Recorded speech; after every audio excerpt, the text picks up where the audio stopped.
बाल कृष्ण लाल अपनी बाल लीलाओं से संपूर्ण गोकुल वासियों को आनंदित करते हैं, लेकिन इन छोटी छोटी बाल लीलाओं में इस संसार को जीने का एक अद्भुत संदेश भी प्रदान कर देते हैं। भगवान गोपिकाओं के घरों में जाकर के माखन चुराते हैं। अब भगवान को माखन ही क्यों प्रिय था? क्योंकि माखन सार होता है, दुग्ध का सार है मक्खन। भगवान कहते हैं प्रत्येक जीव को सारग्राही होना चाहिए, जो सार है उसे प्राप्त करना चाहिए।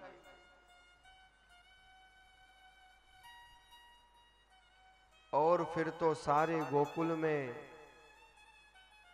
भगवान अपनी बाल लीलाओं से सबको आनंदित करने लगे। कहीं माखन चोरी करते हैं, तो कहीं मटकी फोड़ते हैं, तो कहीं किसी गोपिका को उसी के कमरे में बंद करके भाग जाते हैं। और धीरे धीरे महाराज मंडली एकत्रित हो गई, बहुत सारे ग्वालवाल मित्र बन गए।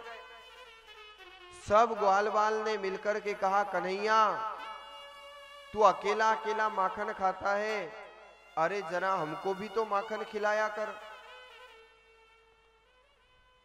कन्हैया ने अपने मित्र मंडल को एकत्रित किया और नजर पड़ी मनसुखा पर। कन्हैया ने मनसुखा से कहा, अरे मनसुखा तू इतना पतला दुबला क्यों है, तेरे घर पे तुझे कुछ खाने को नहीं मिलता है क्या? मनसुखा ने कहा, अरे कन्हैया तू तो रोज माखन खाता है, और कभी कहाँ हमें कहाँ माखन मिले। कन्हैया ने कहा, मनसुखा तू चिंता मत कर, मैं वादा करता हूं आज से तुझे रोज माखन खिलाऊंगा। और भगवान ने क्या किया, मित्र मंडल को एकत्रित किया और एक ट्रस्ट बनाया और नाम रखा चौर्य विद्या प्रसार मंडल। क्या नाम रखा? चौर्य विद्या प्रसार मंडल। क्योंकि भगवान तो चौराणाम अग्रगण्यम। अब मंडल तो बना लिया, पर प्रेसिडेंट किसे बनाया जाए? बहुत सारे ग्वालवाल इकट्ठे हुए। सब ग्वालवाल ने मिलकर के कहा, कन्हैया प्रेसिडेंट तो तुझे ही बनना पड़ेगा। क्योंकि देखो प्रेसिडेंट इसलिए बनाया जाता है ताकि कोई एक्सीडेंट न हो, जो एक्सीडेंट से बचा ले वही तो प्रेसिडेंट। क्योंकि सब ग्वाल वालों को पता था कि भगवान के आगे चलेंगे तो मात खा जाएंगे, और भगवान के पीछे चलेंगे तो माल पाएंगे। एक बार एक व्यक्ति, गर्मी के दिन थे, यात्रा पर निकला। अब यात्रा करते करते एक आम का वृक्ष देखा, ठंडी छाया थी, अच्छी मंद सुगंध हवा चल रही थी। झट पेड़ के जाकर के नीचे और विश्राम करने लगा। विश्राम कर ही रहा था और ऊपर छोटी छोटी केरियां देखी। फिर मन में विचार किया कि पहले क्षुधा शांत कर लें, उसके बाद विश्राम करेंगे। फिर उठा, 10-20 पत्थर मारे, तब कहीं जाकर के 1-2 केरी प्राप्त हुई। उसने मन में विचार किया, वारे विधाता, अरे तेरे में अक्ल नहीं थी तो मेरे से ही ले लेता। एक तो इतना बड़ा वृक्ष बनाया और फल लगाए जो इतने ऊपर, और उसके बावजूद भी इतने इतने से। अरे बड़े बड़े फल लगाता, 2-4-10 पत्थर मारे तो कम से कम एक बार एक फल से क्षुधा तो शांत हो जाए। और भगवान को ताना मारता है कि नई बुद्धि थी तो मेरे से ही ले लेता। अब 1-2 केरी खा के और पेड़ के नीचे सो गया। इतने में हुआ क्या, जोर से हवा चली। अब हवा चली तो आपस में केरियां टकराई, और जहां वो सो रहा था एक केरी सीधी आकर के गिरी नाग पे, और नागपुर ध्वंस। अब जैसे उठा महाराज तो हाथ लगा के देखा खून आ रहे, पास में देखा तो केरी पड़ी हुई। उसने हाथ जोड़ करके कहा, वाह थैंक गॉड, अच्छा रहा मेरी अक्ल से काम नहीं किया, वरना कोई तरबूजा या खरबूजा पड़ता तो मेरी तो आज कपाल क्रिया हो जानी थी। भगवान के आगे चलोगे तो मात खाओगे, भगवान के पीछे चलोगे तो माल पाओगे। सब गोप ग्वालों ने भी कहा, कन्हैया हम तो तेरे पीछे हैं, आगे आगे तू और पीछे पीछे हम। अब ट्रस्ट तो बना लिया, रजिस्टर भी हो गया। कन्हैया ने कहा अपने ट्रस्ट में सामान चाहिए। गोप ग्वालों ने कहा क्या क्या सामान चाहिए? तो कन्हैया ने कहा देखो सबसे पहले तो अपने को लकड़ी चाहिए चाहिए एक लंबी। गोप ग्वालों ने कहा कन्हैया लकड़ी क्यों? कन्हैया ने कहा अरे तुम बड़े भोले हो, आजकल ये गोपिकाएं बड़ी चंट हो गई है, ये कभी कभी खाली छीका ऊपर टांग देती है। अब अपन इतनी मेहनत भी करें और खाली छीका हाथ लगे तो क्या मतलब, इसलिए पहले लकड़ी से बजा करके देखेंगे कि अंदर माल है या नहीं है। बोले ठीक है, लकड़ी की व्यवस्था हो गई। बोले और क्या चाहिए? बोले उसके बाद चाहिए अपने को गोखरू के कांटे। बोले वो क्यों? कन्हैया ने कहा तुम चोरी करने जाओगे तो कोई लड्डू तो मिलेंगे नहीं, गोपिकाएं पीछे पड़ेगी, पर जैसे ही वो पीछे पड़ेगी और अपन गोखरू के कांटे बिखेर देंगे। अब गोखरू के कांटे ऐसे कि एक से निकालो तो दूसरे पे चिपक जाए, कपड़े से निकालो तो हाथ पे लग जाए, वो संभलेगी संभलेगी जितने तो अपन जय राम जी की। बोले और क्या चाहिए? कन्हैया ने कहा अपने मंडल में चाहिए रेती। बोले रेती क्यों?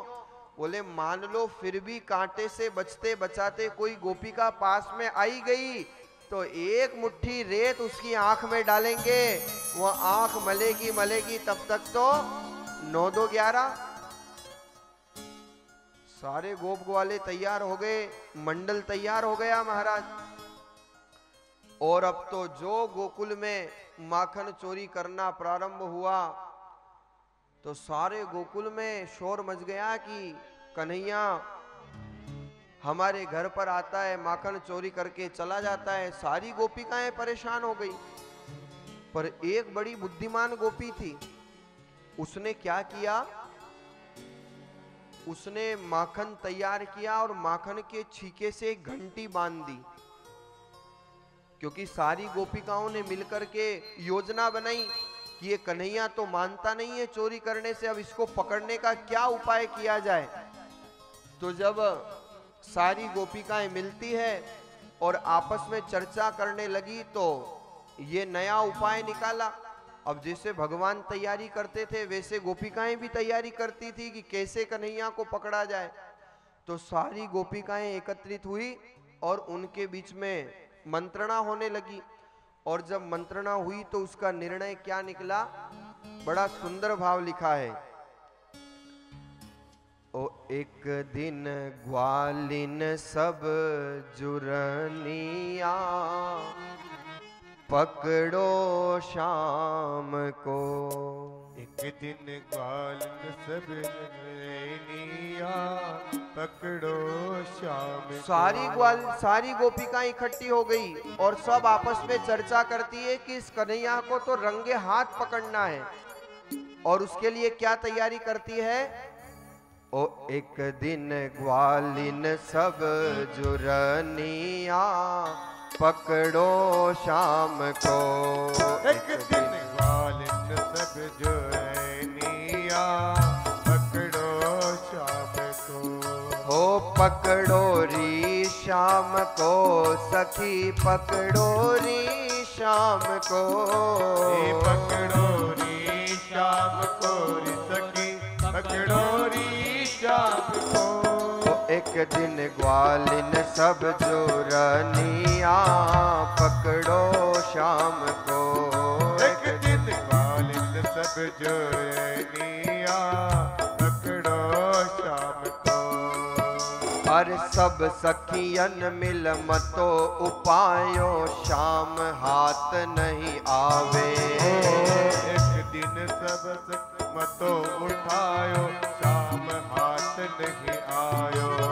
तो ऐसो करो उपाय सखी यो चोरी कर तो पावे। ऐसो करो उपाय सखियो चोरी कर तो पाए। फिर यशोदा के घर फिर यशोदा के घर ले जनिया पकड़ो शाम को। ग्वालिन सब जुरनिया पकड़ो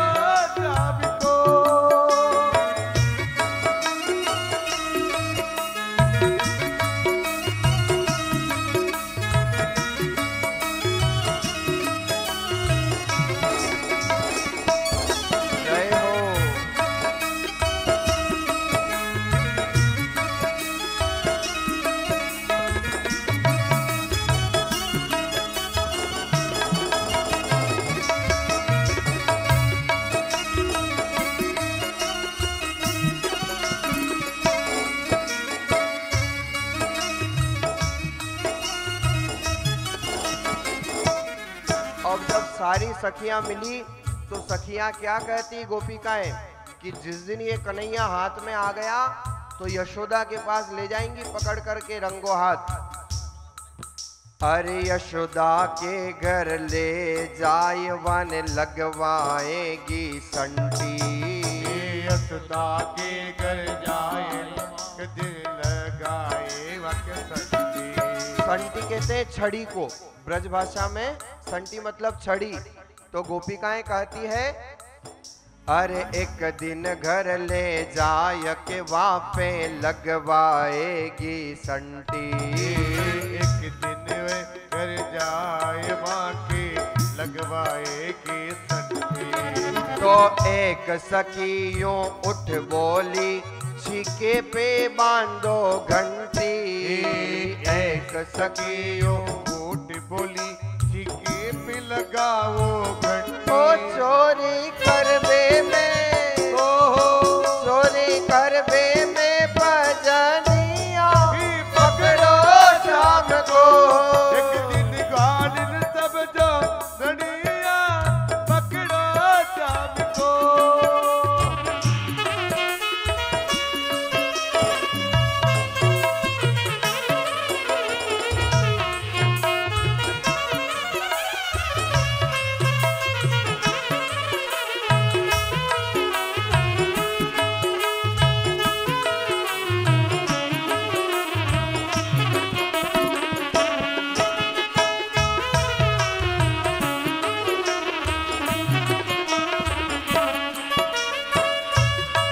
गाइए कालियों की सेवा करते हुए।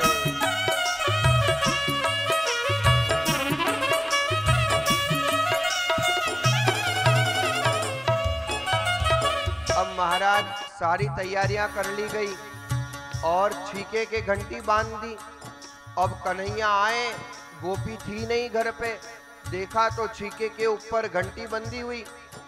भगवान ने झट पिरामिड बनाया, ऊपर चढ़े और गोप ग्वालों से कहा देखो अगर घंटी बज गई तो सब पकड़े जाएंगे, इसलिए पहले मैं एक काम करता हूँ, जरा इस घंटी से बात कर लेता हूँ।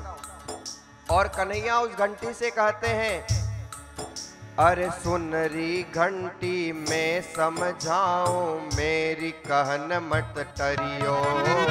सुन घंटी के बाद समानो मेरी कहन मत करियो। अरे सुनरी घंटी में समझाओ मेरी कहन मत टरियो। सुनरी घंटी में समझाओ मेरी कहन मत करियो। अरे जब तक मैं माखन नहीं खैलो, जब तक मैं माखन नहीं खैलो। अरे तू हल्ला मत करियो।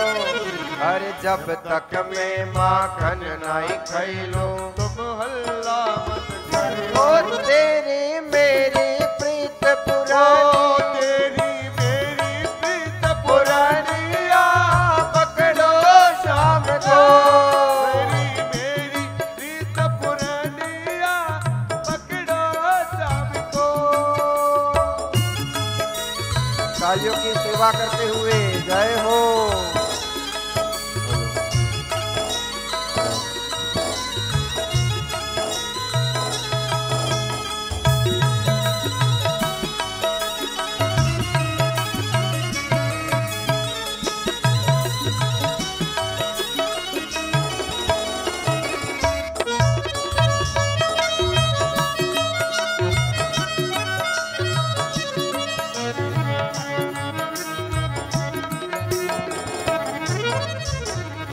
अब भैया भगवान की और घंटी की बात पक्की हो गई। भगवान ने कहा जरा परख तो लेवे कि ये घंटी बात मानेगी कि नहीं मानेगी। तो भगवान ने धीरे से मटकी के हाथ लगाया, घंटी नहीं बजी। अरे माखन लेके हाथ धर लियो मन में हो गए राजी। माखन लेके हाथ धरियो मन में हो गए राजी। अरे माखन लेके हाथ धर लियो मन में हो गए राजी। माखन लेके हाथ धरियो मन में हो गए राजी। अब भगवान ने छीके के हाथ लगाया, घंटी नहीं बजी। माखन निकाला, हाथ में ले लिया, घंटी नहीं बजी। पर जैसे ही माखन मुख में डारो, जैसे माखन मुख में डारो, अरे जैसे ही माखन मुख में डारो, जैसे ही माखन मुख में डारो, अरे वैसे ही घंटी बाजी, अरे वैसे ही घंटी बाजी, अरे वैसे ही घंटी बाजी। ओ जैसे ही घंटी बाजी, ओ पकड़े ग्वालिन सब जो रानिया, पकड़ो शाम को। गोपिन ने सावरिया, पकड़ो शाम को। ओ पकड़े गोपियन सावरिया, पकड़ो शाम को। ओ पकड़े गोपिन ने सावरिया, पकड़ो शाम को।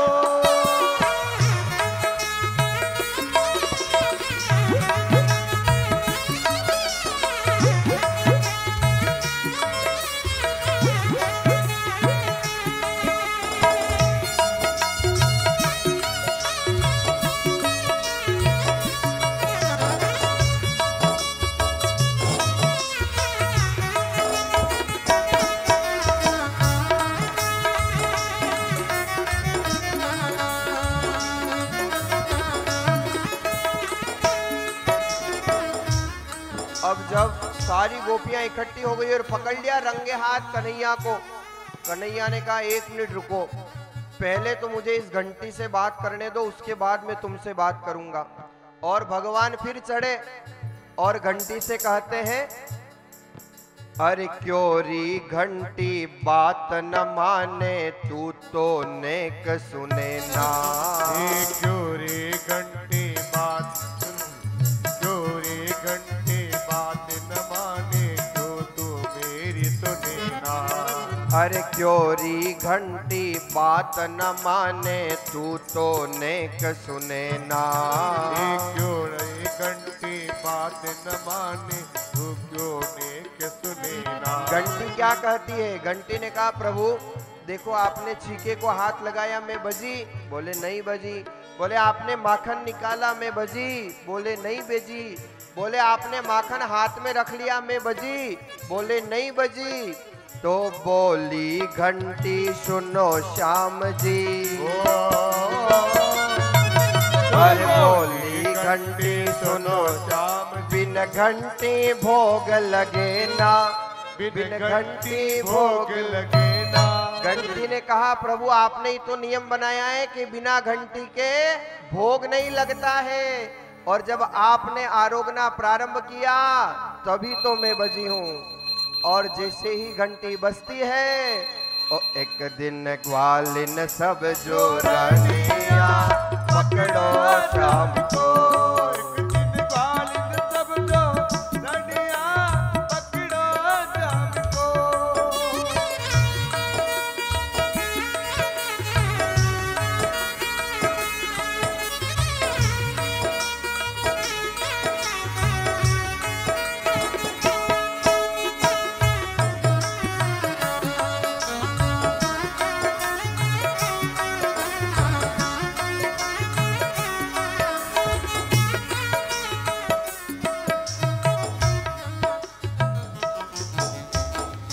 कृष्ण कन्हैया लाल की जय। भगवान अपनी बाल लीलाओं से सबको आनंदित करते हैं, खूब माखन चुराते हैं। पर गोपिकाएं मन ही मन प्रार्थना करती है, कन्हैया कब आप हमारे घर पर आओ, कब माखन चुराओ। अरे आपके माखन पाने से तो हमें बड़ा आनंद आता है। जब ये बात सारे गोकुल में फैली तो एक प्रभावती नाम की गोपी थी, ये शाम को बैठ कर के चौपाल पर पंचायतियां कर रही थी। बहुत सी माताएं बहनों का आदत होती है, घर का काम हो मत हो पर बाहर पंचायती करने पहुंच जाती है पड़ोसी के यहाँ। ये प्रभावती भी ऐसी थी, ये पहुंच गई शाम को चौपाल पर, और जब वहां बात होने लगी कि कन्हैया ऐसे ऐसे आजकल घरों पे माखन चुराते हैं, तो ये प्रभावती कहती है अरे चुराते होंगे तुम्हारे घर पे, मेरे घर पे आए कभी तो मैं बताऊं कि क्या होता है माखन चुराना। अब कन्हैया की कोई सीबीआई कमजोर तो थी नहीं, पहुंच गए समाचार कि कन्हैया वो प्रभावती ऐसा ऐसा कह रही थी। कन्हैया ने कहा अच्छा ठीक है, कल इसी का नंबर लेते हैं। और कन्हैया अगले दिन पहुंच गए प्रभावती के घर पर। अब ये माखन का छीका भर के ऊपर टांग कर और पड़ोस में गई हुई थी। भगवान ने देखा मौका बढ़िया है, झट साकल खोली और अंदर घुस गए और झट पिरामिड बनाया, ऊपर गए और मटकी भरी हुई माखन से लबालब लेकर के जो माखन पाने लगे। नीचे ही नीचे मनसुखा दुबला पतला। उसने कहा क्यों रे कन्हैया, शर्म नहीं आती तुझे? अरे तू तो ऊपर माखन खा रहा है और मेरा नीचे तेल निकल रहा है। और कन्हैया झट से नीचे उतरे, सारा माखन बांट दिया। इतने में वो प्रभावती आ गई। अब महाराज जो गेट को धक्का दिया तो अंदर से साकल लगी हुई। अब सब गोप ग्वाले घबराए, कन्हैया भी घबराए। कन्हैया ने कहा रुको, शांति रखो। अब वो प्रभावती जोर जोर से धक्के देवे, खोल अंदर कौन है, खोल अंदर कौन है। कन्हैया ने आधे गोप ग्वालों को इधर खड़ा किया, आधे गोप ग्वालों को इधर खड़ा किया और कन्हैया धीरे से साकल को ढीली करते हैं और प्रभावती और जोर से धक्का देती है, कौन है अंदर, खोल, कौन है अंदर, खोल। और कन्हैया ने फिर थोड़ी सी साकल ढीली करी। प्रभावती ने और जोर से धक्का लगाया और जैसे ही प्रभावती ने लगाया जोर, कन्हैया ने साकल खोल दी और प्रभावती धड़ाम से आकर के गिर पड़ती है। इधर जैसे ही धड़ाम से गिरी तो सारे गोप वाले भाग गए, लेकिन जैसे ही कन्हैया भागने लगे और प्रभावती ने पांव पकड़ लिया और जो पांव पकड़ा तो खड़ी हुई पांव पकड़ के हाथ पकड़ के कहा बहुत शौक है माखन चोरी करने का, चल आज तेरी मैया से मैं शिकायत करूंगी, बहुत चोरी करता है तू सबके घरों पर, आज तुझे रंगे हाथ पकड़ा है, आज तुझे छोड़ूंगी नहीं। और ये प्रभावती नाम की गुजरी कन्हैया को ले गई साहब, हाथ पकड़ के घसीटते हुए। कन्हैया कहते हैं अरे प्रभावती छोड़ दे, अब नहीं आऊंगा। प्रभावती कहती है नहीं ऐसे कैसे छोड़ दूं, बहुत शौक है ना तुझे। कन्हैया कहते अरे छोड़ देना प्रभावती, मान जा, मैं अब नहीं आऊंगा। प्रभावती ने हाथ पकड़ रखा है और कन्हैया बार बार छोड़ने के लिए कहते हैं। और क्या सुंदर भाव लिखा है संतों ने, ओ गुजर की पकड़ियो हाथ छुड़ावे दीनानाथ। गुजर की पकड़ियो हाथ छुड़ावे दीनानाथ। गुजर की पकड़ियो हाथ छुड़ावे दीनानाथ। ओ गुजर की पकड़ियो हाथ छुड़ावे दीनानाथ। अरे मैं थने पूछूं अरे सखीरी, थने पूछो अरे सखीरी, मैं थने पूछूं अरे सावरिया, गुण गुण थारे साथ। गुजर की पकड़ो हाथ छुड़ावे दीनानाथ। गुजर की पकड़ो हाथ छुड़ावे दीनानाथ।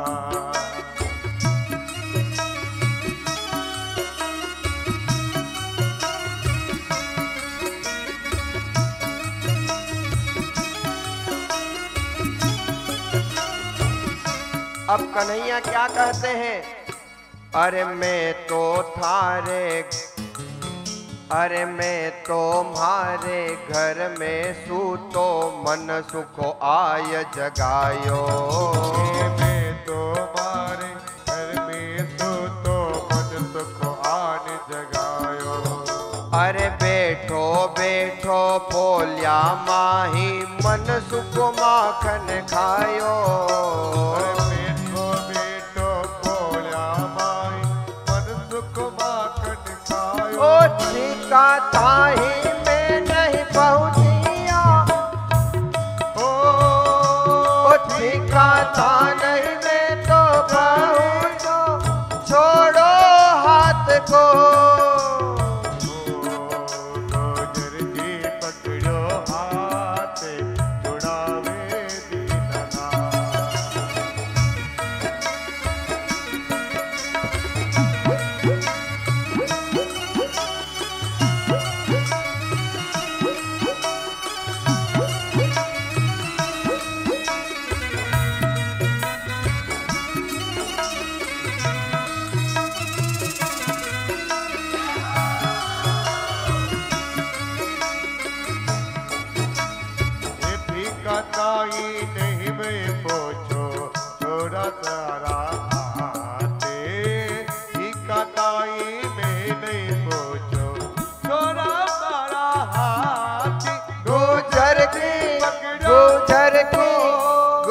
हल्लो गुल्लो करके गुजरी सखिया ने बुलवाई। हल्लो गुल्लो करके गुजरी सखिया ने बुलवाई। अरे कानो मारो माखन खा गयो घर में धूम मचाई। कानो मारो माखन खायो में धूम मचाई। ओ साहूकार तू बने यशोदा पकड़ो शाम को। ओ साहूकार तू बने यशोदा पकड़ो शाम को।